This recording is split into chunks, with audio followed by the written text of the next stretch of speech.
সালাম আলাইকুম ভিউয়ার্স, আমি জমির চৌধুরী বলছিলাম। আশা করি আপনারা ভালো আছেন এবং সুস্থ আছেন। আজকের এই ভিডিওতে আমি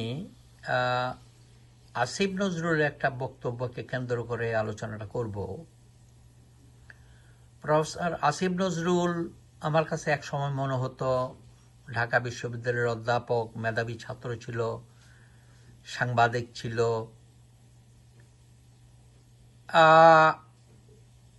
মোটামুটি বস্তুনিষ্ঠ আলোচনা, বিভিন্ন সময় বিভিন্ন ধরনের কথাবার্তা বলেছে রাজনৈতিকভাবে, কখনো জিয়াউর রহমান, কখনো বঙ্গবন্ধু শেখ মুজিব, কখনো খালেদা জিয়া, বিভিন্ন ধরনের কথাবার্তা বিভিন্ন সময়ে উনি উচ্চারণ করেছেন।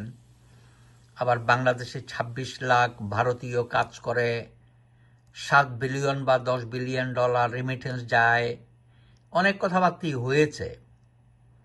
সাম্প্রতিক সুইজারল্যান্ডে গিয়ে সেখানে একটা দুর্ঘটনার অবতারণা হয়েছে। কিছু বাংলাদেশের লোকজনের সাথে বিমানবন্দরে অশোভনীয় কথাবার্তা এবং ওদেরকে দিয়ে লাঞ্ছিত হওয়ার ঘটনা, এটা দুঃখজনক। বাংলাদেশের যাই হোক, বাংলাদেশের একজন ইউনিভার্সিটির শিক্ষক, উপদেষ্টা পরিষদের সদস্য, এটা আমরা এক্সপেক্ট করি না। বাট ওনার যে সমস্ত কথাবার্তাগুলো উনি বিভিন্ন সময় বলছেন, খুব খাপছাড়া টাইপের এবং বিচ্ছিন্ন এবং কোনো কনসিস্টেন্সি নাই। আপনারা একটু শুনুন, তারপর আমি এ নিয়ে একটু কথা বলবো। উনি কি বলতে চাচ্ছেন। দেশ নাই, তাদের সবসময় চেষ্টা থাকে বাংলাদেশকে হেয় করা, মানে এটা ভারতের ব্যাপারে বলছেন। ফুলিয়ে ফাঁপিয়ে দেখা, এটাকে নিয়ে ষড়যন্ত্র করা। জঙ্গিবাদ কত ভয়াবহ এই ঘটনাটা আমাদের কাছে, আমার কাছে মনে হয় আমাদের দুইটা লার্নিং আছে এখানে। একটা হচ্ছে জঙ্গিবাদ, উগ্রবাদ, এটা কি ভয়ঙ্কর জিনিস, মানুষকে কত যুক্তিহীন, অমানুষ এবং নিষ্ঠুর পরিণত করে এবং কি পরিণতি ডেকে আনে এটা।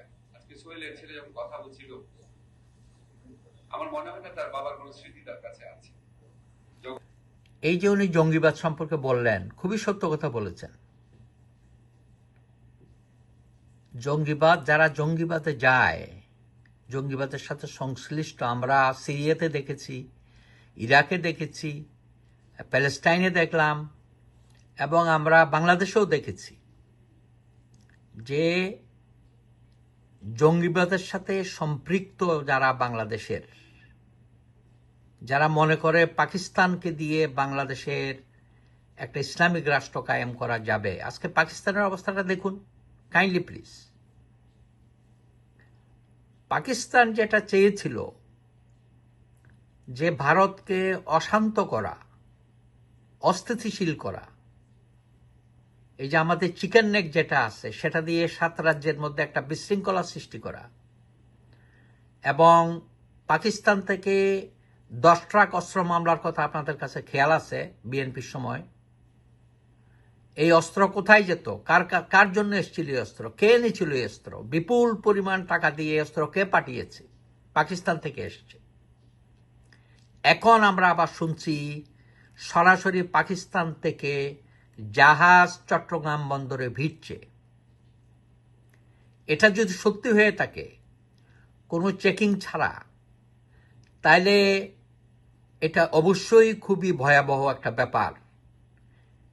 এখানে যে কোনো কিছু আসতে পারে, অস্বাভাবিক কিছু না। সো আমার মনে হচ্ছে সরকারকে সিরিয়াসলি এই জিনিসটা দেখতে হবে। আর যেটা বলছিলাম যে ভারতের কনসার্ন হওয়ার অবশ্যই কারণ আছে, কারণ ভারতকে অস্থিতিশীল করা, যেমন আমেরিকা অর্থনৈতিকভাবে আমেরিকাকে প্রতিদ্বন্দ্বিতা করার জন্য চীনের অবস্থা কি হচ্ছে আপনারা দেখেছেন।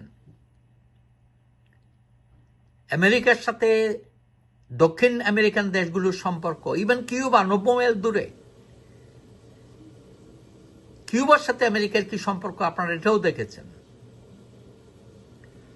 ভেনেজুয়েলার সাথে সম্পর্ক, বা অন্যান্য, ইভেন আপনার নরিয়াগার কথা খেয়াল থাকার কথা, নরিয়াগাকে ধরে নিয়ে আসা হয়েছিল আমেরিকায়। তো এটা কি নরিয়াগার দেশের জন্য খুবই সম্মানজনক? কিন্তু কি করতে পেরেছে আমেরিকাকে আপনারা বলেন।